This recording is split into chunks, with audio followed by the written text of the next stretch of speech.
একটি সদ্যজাত শিশু মানে নিউবর্ন বেবি আপনার এই মুহূর্তে আইসিএইচে মৃত্যুর সাথে লড়াই করছে, মানে মৃত্যুর সাথে পাঞ্জা লড়ছে।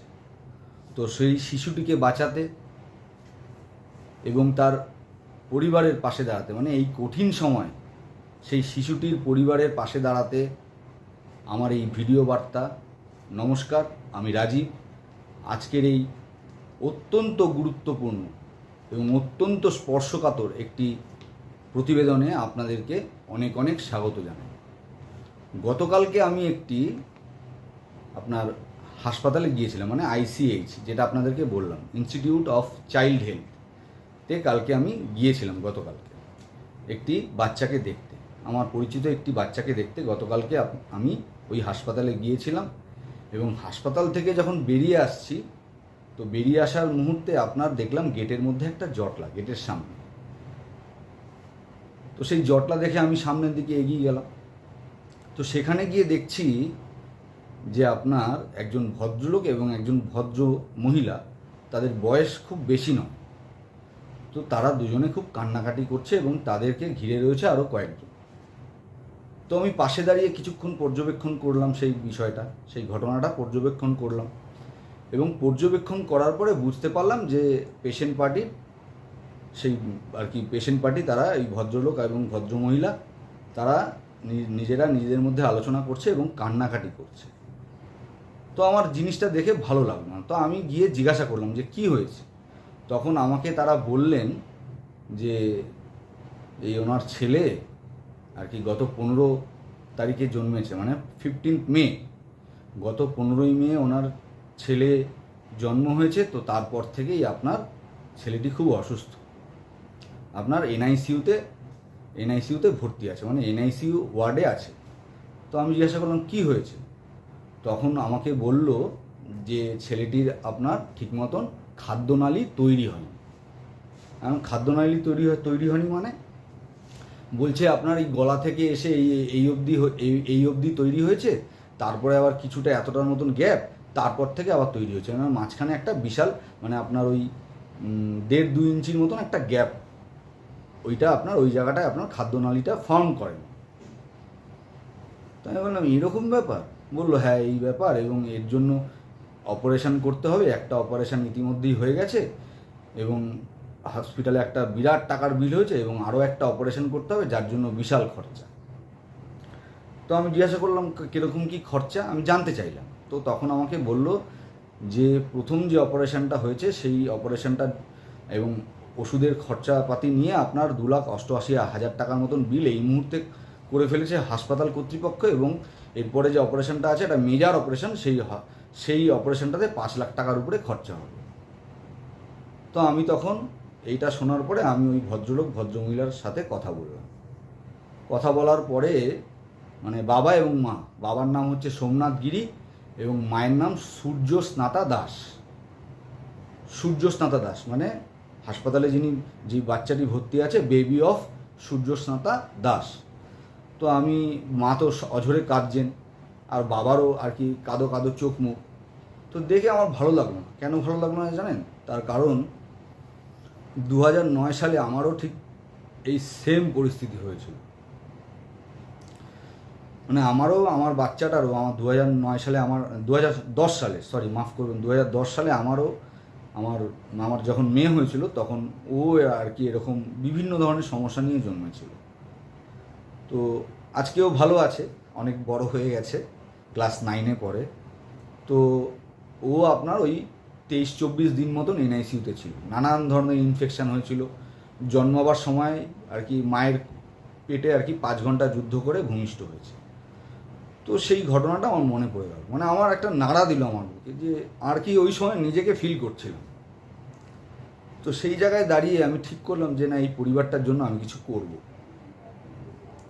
তো আমি তখন ওই ভদ্রলোককে জিজ্ঞাসা করলাম যে আপনার ফাইন্যান্সিয়াল কন্ডিশন কীরকম।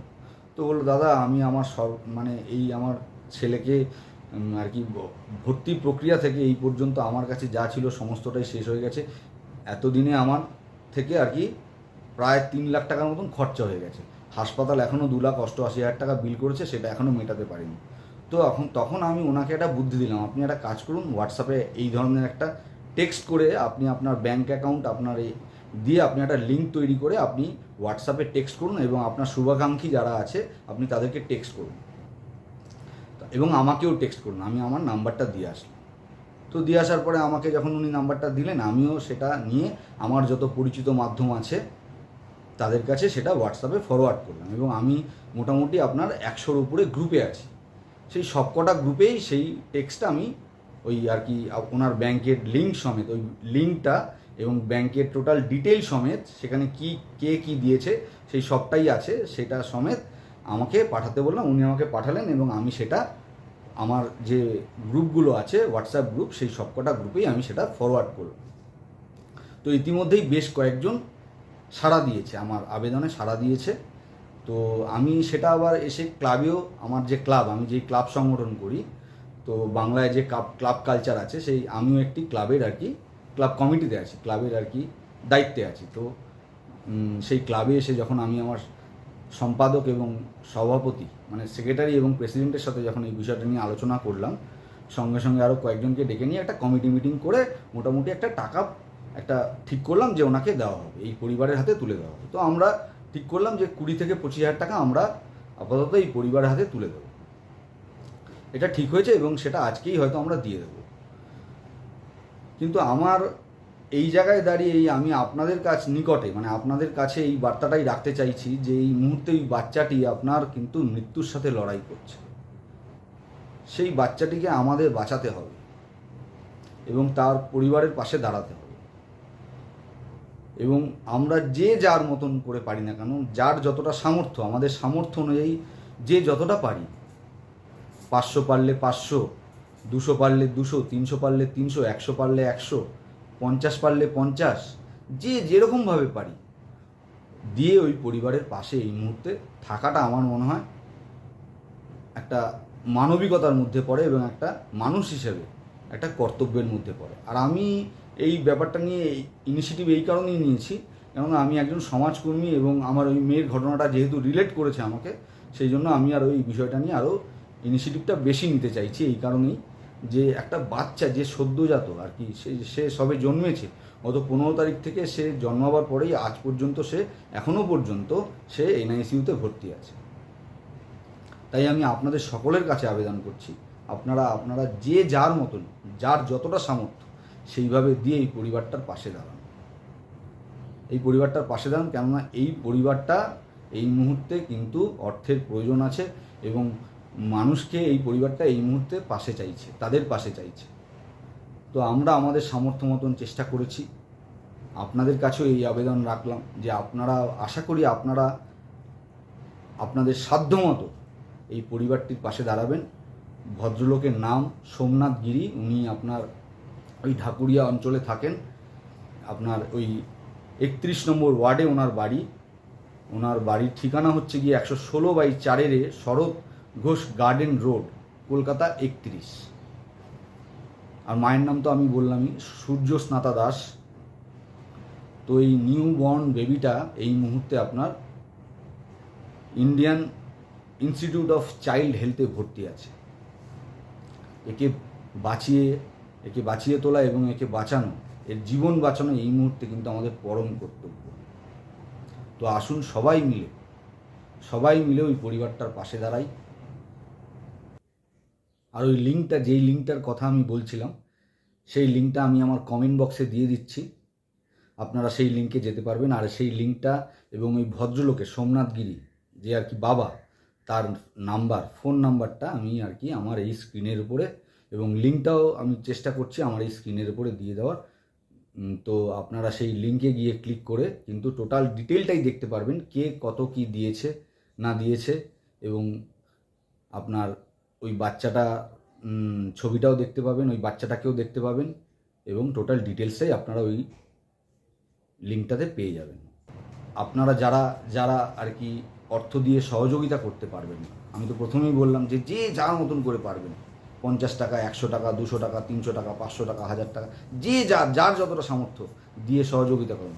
আর যদি কেউ অর্থ দিয়ে সহযোগিতা করতে না পারেন, অন্তত এই যে আমার এই প্রতিবেদনটি, এই যে আমার ভিডিও বার্তাটি অ্যাটলিস্ট যদি বেশি সংখ্যায় মানুষের কাছে পৌঁছয়, অধিক সংখ্যায় মানুষের কাছে পৌঁছয়, তাদেরকে যদি এটা আর কি তাদের মনে দাগ কাটে, তারাও কিন্তু সহযোগিতা করবার জন্য এই পরিবারটির পাশে এসে দাঁড়াবে, তারাও কিন্তু এগিয়ে এসে এই পরিবারটির পাশে দাঁড়াবে।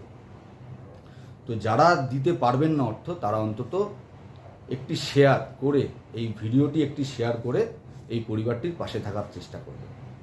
আপনার একটি শেয়ারে হয়তো সেই সদ্যজাত বাচ্চাটির প্রাণ বেঁচে যেতে পারে। ওই পরিবারটির এই মুহূর্তে দাঁড়িয়ে অর্থনৈতিকভাবে যেই পরিবারটি আপনার ধুঁকছে, সেই পরিবারটির অনেক হেল্প হতে পারে। তাই আমি আপনাদেরকে বলছি যে অর্থ দিয়ে হেল্প না করতে পারলেও ভিডিওটি শেয়ার করে ওই পরিবারটার পাশে দাঁড়াবেন, এই আশা রেখে আজকের মতো এই প্রতিবেদনটি আমি এখানেই শেষ করছি। সবাই ভালো থাকবেন, সুস্থ থাকবেন। জয় হিন্দ, বন্দে মাতরম, ভারত মায়ের জয় হোক।